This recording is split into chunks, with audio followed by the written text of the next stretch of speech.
మా రోజుల్లో అయితే నాకసల పెళ్ళికి ముందు చేయటం, చేపలు చేయటం, రొయ్యలు చేయటం ఏమీ రాదు. అసలు అవి తినేదాన్ని కూడా కాదు. ఇంకా పెళ్ళైనాక మా ఆయనకి బాగా చేపలు తినే అలవాటు. ఈ నాన్ వెజ్ బాగా అన్నమాట. ఎక్కువ తింటాడు. ఇంక ఇన్నేసి చేపలు తీసుకొచ్చేవాడు.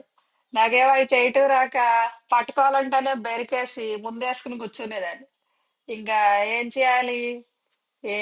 ఇప్పట్లో లాగా నేను చెయ్యను, నేను వండను అంటే కుదరదుగా. భయం ఉండేది అప్పట్లో. ఇక ఏం చేయాలి? ఇంటి పక్కన వాళ్ళ హెల్ప్ తీసుకుని ఆ, నేర్చుకుని అట్లానే చేసేదాన్ని. ఆయనేమో హార్డ్ వర్క్ అన్నమాట చేసేది. ఇక ఆయన నాన్ వెజ్ తీసుకుని తినందే ఇక అన్నం తిన్నట్టు ఉండదు.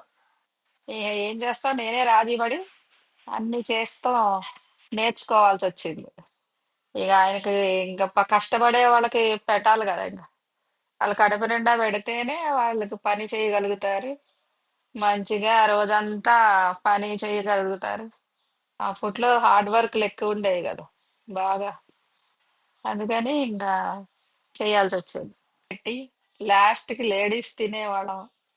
నేను చాలా రకాల చేపలు వండటం నేర్చుకున్నాను.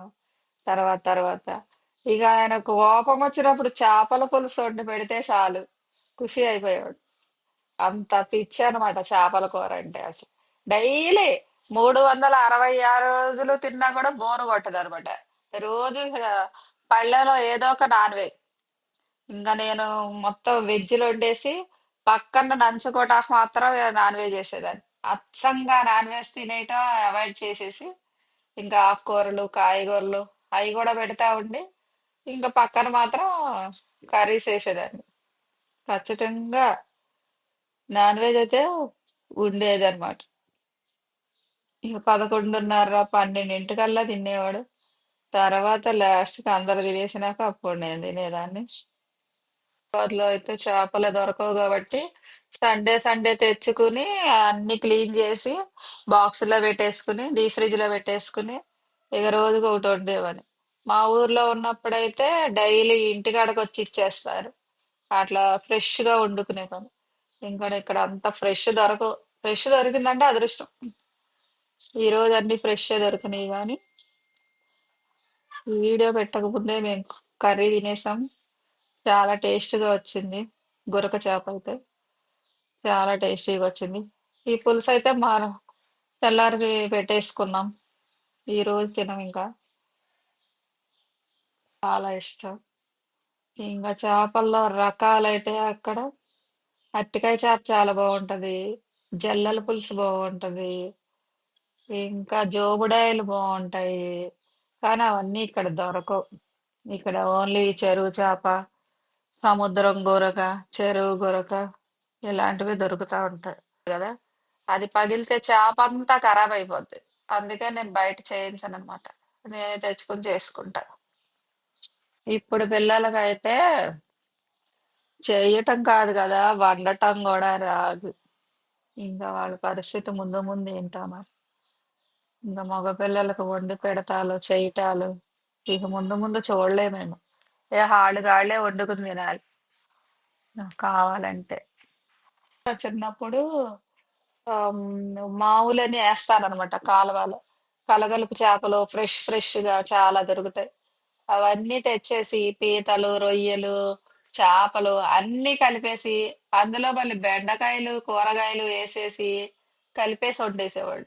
ఎంత బాగుండేవి అంటే అంత బాగుండేవి. ఇప్పుడు అసలు టేస్ట్‌లో ఉండటం లేదు కదా. అప్పుడు రుచి ఇప్పుడు రావట్లేదు. కారాలు మారిపోయినాయి. ఆయిల్స్ మారిపోయినాయి. సరుకులు మారిపోయినాయి. అన్నీ మారినాయి ఇప్పుడు. ఆ టేస్ట్‌లు ఎక్కడొస్తున్నాయి ఇప్పుడు? సింపుల్‌గా. సింపుల్‌గా ఇదే 10 నిమిషాల్లో వండేసా చాలా సింపుల్‌గా. ఏమి వేయలేదు. రోజువారీ తినేయి ఏసుకోవసరం లేదు. ఎవరైనా చుట్టాలొచ్చినప్పుడు అయి కొంచెం మంచిగా వండుకుంటే సరిపోదు. మనం రోజు తినే ఆటికి అవసరం లేదు అసల. వచ్చింది గానీ, మన మనకు నచ్చుతది. మన ఆంధ్ర వాళ్ళ కర్రీసు మనకి నచ్చుతాయి. వేరే తెలంగాణ వాళ్ళేమో బాగా స్పైసీస్ తింటారు. వాళ్ళు మషాలాలు వేరు. కొంతమంది గరం మషాలాలేస్తారు. నేనెయ్యననమాట. ఒక్కొక్కళ్ళు ఒక్కొక్క కంట్రీలా వాడుకుంటారు. ఇప్పుడు ఒక్కొక్క కంట్రీ వాళ్ళకి ఒక్కొక్క టేస్ట్ నచ్చుద్ది. మన కూరలు వాళ్ళకి నచ్చవు, వాళ్ళ కూరలు మనకు నచ్చవు. అందులో బీహారీ వాళ్ళైతే ఆవాలతో చేసిన పచ్చళ్ళు తింటారు. అవి మనకు నచ్చవు. మనకు చాలా చేదనిపిస్తది. కానీ వాళ్ళు ఎంతో ఇష్టంగా తింటారు. కొంతమంది రాజస్థాన్ వాళ్ళు, నేపాలీస్ ఎక్కువ ఆలుగడ్డ కర్రీస్ బాగా తింటారు. రకరకాలుగా ఎలా ఏ ఫుడ్ తింటారో అన్ని హోటల్లో చూసేదాన్ని నేను. బాగా గమనించేదాన్ని ఫుడ్ ఎవరు ఏ టేస్ట్ తింటున్నారు, ఎలా తింటున్నారు అని. షాపులో చేపల పులుసు కూడా పెట్టాం మేము.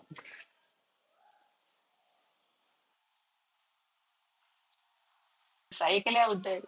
మా ఇద్దరు పిల్లల్ని నన్ను ఎక్కించుకుని మా ఆయన సముద్రం బీచ్ కి తీసుకెళ్లి అక్కడి నుంచి చేపలు కొనుక్కొచ్చేవాళ్ళం వచ్చేటప్పుడు. మా ఆయన చాలా గ్రేట్ అసలు. ఈ డబ్బు ఇదంతా ఇప్పుడు వచ్చింది. అప్పుడు మాకు అసలు డబ్బు ఏమి లేకపోయినా చాలా సంతోషంగా అనిపించేది. పనులు చేసుకోవటం, వారానికి ఒక రోజు బయటికి వెళ్ళటం, ఈవినింగ్ సరదాగా పార్కులకు వెళ్ళటం మంచిగా అనిపించేది. ఇప్పుడు అంతా డబ్బు డబ్బు డబ్బు. ఇంత డబ్బు ఉంటేనే విలువిస్తున్నారు మనుషులకి. డబ్బు సంపాదించేవాడే మనిషిలా చూస్తున్నారు. ఇక డబ్బు లేని వాళ్ళు అసలు మనుషుల కింద కాదు అసలు. మనుషుల కింద లిస్టులో కూడా ఉండరు అనమాట. అలా అయిపోయింది ఇప్పుడు పరిస్థితి.